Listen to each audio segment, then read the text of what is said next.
Qəlbinin səsini dinlə, çünki o səni heç vaxt yarı yolda qoymayacaqdır. Salam, xoş gördük əziz xanımlar, əziz izləyicilərimiz. Bugünkü mövzumuz qəlbimizin səsi olsun. Yəni, hər kəsin öz qəlbini dinləməyə ehtiyacı var. Bəzən insan hamıya qulaq asır, hamını dinləyir, amma öz qəlbinin səsini heç eşitmir. Çünki qəlbinin səsini eşitmək istəmirik. Qəlbimizin səsini eşitmək istəmirik.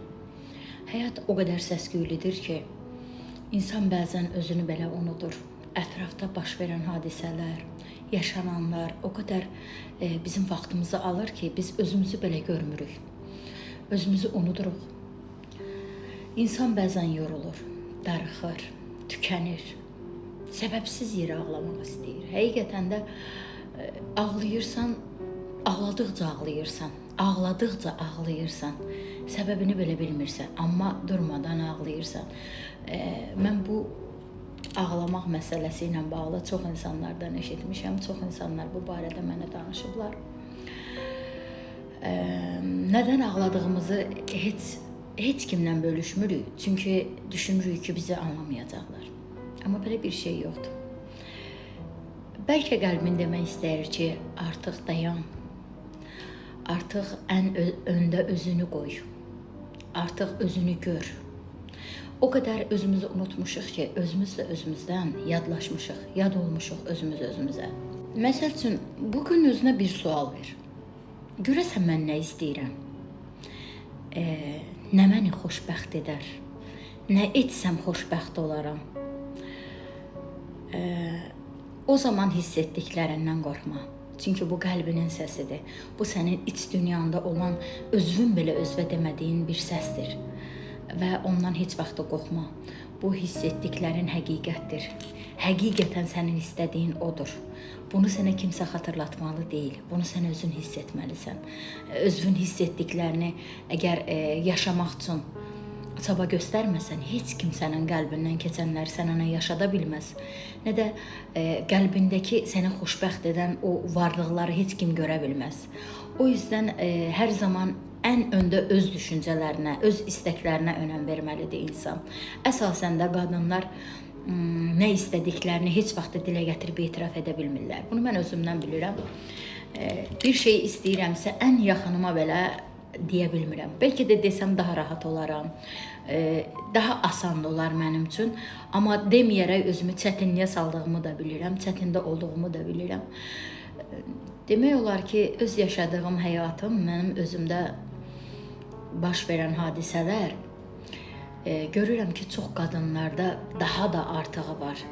Mən ən azından hardasa bir gücümü toplayıb, cəsarətimi toplayıb, hansısa bir çətinlikdən çıxış yolu tapa bilirəm.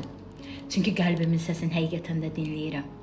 Amma çox insanlar bu mövzuda çox aciz qalırlar. Demək istəyirəm ki, siz tək deyilsiniz, mən sizinləyəm. Nə zaman istəsəniz gələ bilərsiniz, buyura bilərsiniz. Öncəliklə qeyd edim ki, mən Zeyno salonunda, öz şəxsi salonumda çalışıram. Buralara gəlib çıxmaq heç də asan olmayıb. O qədər çətinliklərdən keçmişəm ki, kənardan baxanda bunu heç kim hiss eləyə bilməz. Kənardan görünən odur ki, mən güclüyəm, mən bacarıram, mən öndəyəm, amma heç bəlkə də öndə deyiləm, heç bəlkə də güclü deyiləm, heç bəlkə də o qədər bacaracaqlı deyiləm, amma göstəriş olaraq bu belə görsənir. Yəni, demək istəyirəm ki, belə bir çətinlikdə, sıxıntıda, qəlbinin səsini dinləməyən xanımlar, hər biriniz buyurub gələ bilərsiniz. Biz sizinlə dinləyirik. Vacib deyil ki, üzünüzü göstərək. İstəməsəniz üzünüzü göstərmədən danışa bilərsiniz. Həyat hekayənizi, çətinliklərinizi, sıxıntılarınızı danışa bilərsiniz və bütün xanımlar həm ürəkli olun, cəsarətli olun. Həyatda heç vaxtı yox deyə bir şey yoxdur. Ölümdən başqa hər şeyə çarə var. Yetər ki, istəyin. Yetər ki, bacarmağa çalışın. Yetər ki, qəlbinizi dinləyin. İnşallah ki, hər mövzuda söhbətlərimiz olacaq. Təkcə qəlbimizin səsi deyil, çox başlıqlar olacaq və bununla bağlı əlaqə nömrəsi orada qeyd olunacaq. Əlaqə nömrəmə yazıb WhatsApp-dan əlaqə saxlaya bilərsiniz. İstəkləriniz keçərlidir. Mən sizinləyəm. Hər kəs istədiyi kimi gəlib bizlə danışa bilər, dərdləşə bilər. Hər mövzuda, hər məqamda, bütün sıxıntılardan mövzularımız olacaq. Çox sağ olun, təşəkkür edirəm. Səhifəmizə dəstək olun. YouTube kanalımıza, Instagram, TikTok, Facebook, bütün saytlarda bizi izləyin, bizə dəstək olun. Fikirlərinizi yazın. Kimin ürəyindən nə keçir, açıq şəkildə yazıb qeyd eləyə bilər. Biz onların hamısını səsləndirəcəyik. Çox sağ olun, təşəkkür edirəm.